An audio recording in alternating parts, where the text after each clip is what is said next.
Hello, hello mga busi, mga madam. Good day sa buong mundo. Good morning sa buong mundo o gabi. Shoutout dyan sa buong Pilipinas, Luzon, Visayas, Mindanao, Philippines. Okay, magandang gabi dyan sa inyo, dyan sa Pilipinas, Luzon, Visayas, Mindanao, Philippines. Okay, pag-usapan natin tong ang ika-living ika-11 impeachment trial ni Sara Duterte. Napakaganda po, grabe. Ha?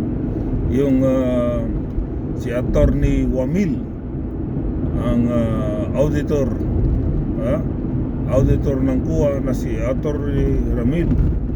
Napakaganda nung witness na yun, na si napakagaling at mahusay kasi nga attorney, di ba? Siya yung witness ng CUA at tinanong siya ni Kapunan. Okay? Tinanong siya ni Kapunan. Ang sabi ni Kapunan sa kanya, Attorney Wamil, sino ba ang mga Vice Presidente na na-audit mo? Si Leni Robredo, mayroon bang confidential fund? Si Jojo Binay, na mayroon din bang confidential fund? Sino pa bang Vice President? Ang sagot, sino pa bang Vice President na mayroong confidential fund? Ang sagot ni Attorney Wamil, wala pong confidential funds ang Vice President, sila Leni Robredo at si Jejomar Binay. Tanging na iba lang po, tanging si Vice Sara Duterte lang ang may confidential fund. Grabe talaga, talagang lupit talaga ito ni Sara.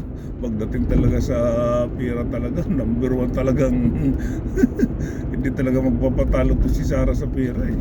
O di ba mga busing, mga madam? O ngayon, napanood niyo naman siguro, di ba? Grabe, di ba mga busing? Tanging ang sabi, tanging si Vice Sara lang ang may Vice President, ang tanging may confidential fund sa iba-ibang Vice President. O di ba? Grabe. Siguro naman kayong mga titilis, magising na kayo dyan, o di kayo kayong mga judge, senator na maka Sara Duterte, siya rin, hindi pa kayo magising na nagpatunay talaga na pagdating sa pera number 1 si Sara sa corruption, di ba? Pero si Vice Leni, dating Vice President si Leni Robredo, walang confidential fund. Si Binay, dating Vice President na si Binay, Jejomar Binay, walang Jojo Binay, walang confidential fund. Ang sabi ng si Attorney Wamil ng CUA, tanging si Sara Duterte lang ang may confidential fund. Di ba? Grabe ka sakim ito sa piras pagdating si Sara talaga. Grabe, unbelievable.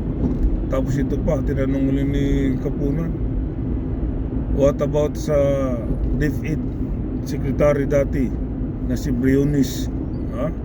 Si Briones, dating Secretary ng Education na si Briones, at dating Secretary ng si Castro Luistro ng DepEd. Tanong sagot naman uli ni Attorney Wamil, wala pong confidential funds ang mga Secretary ng Education dati, tanging si Sara Duterte lang. Grabe, unbelievable mga busi, mga balang. Si Sara lang daw ang may confidential sa DepEd. Pero mo, secretary ka na ng DepEd, mayroon ka pa rin confidential. Grabe talaga. Saro kayong mga didilis, hindi pa kayo magising yan. Ha? Si Sara Duterte ang may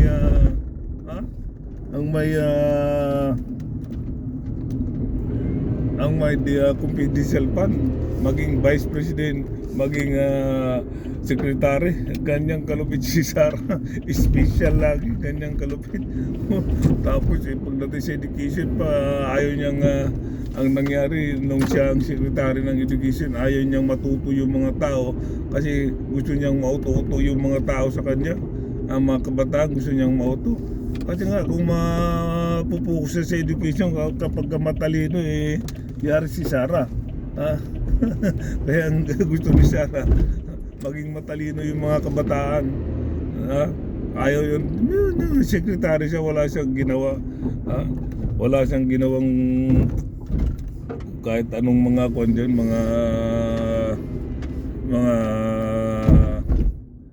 kahit anong project ginawa yun sa company, sa DepEd. Wala talaga, talagang palpak talaga, mga bushing, mga madam. O, diba? Siguro magising kayo mga didilis.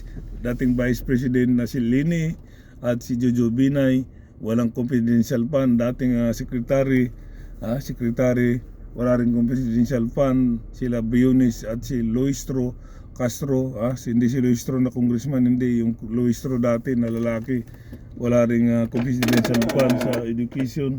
Si tanging si President, Vice President na si Sara Duterte lang ang mayroong confidential fund. O kayong mga didilis, gumising na kayo. Dahil lang yung Vice President matangkaw sa pira. O di ba? Mga busing mga madam. Dahil yung mismo na ang kuha nagsabi na si President, Vice President Sara lang ang may confidential fund sa education, at sa Vice President. Siguro naman magising na kayong mga hinayupak ng mga didilis. Okay, hanggang dito na lang po, bye bye, peace.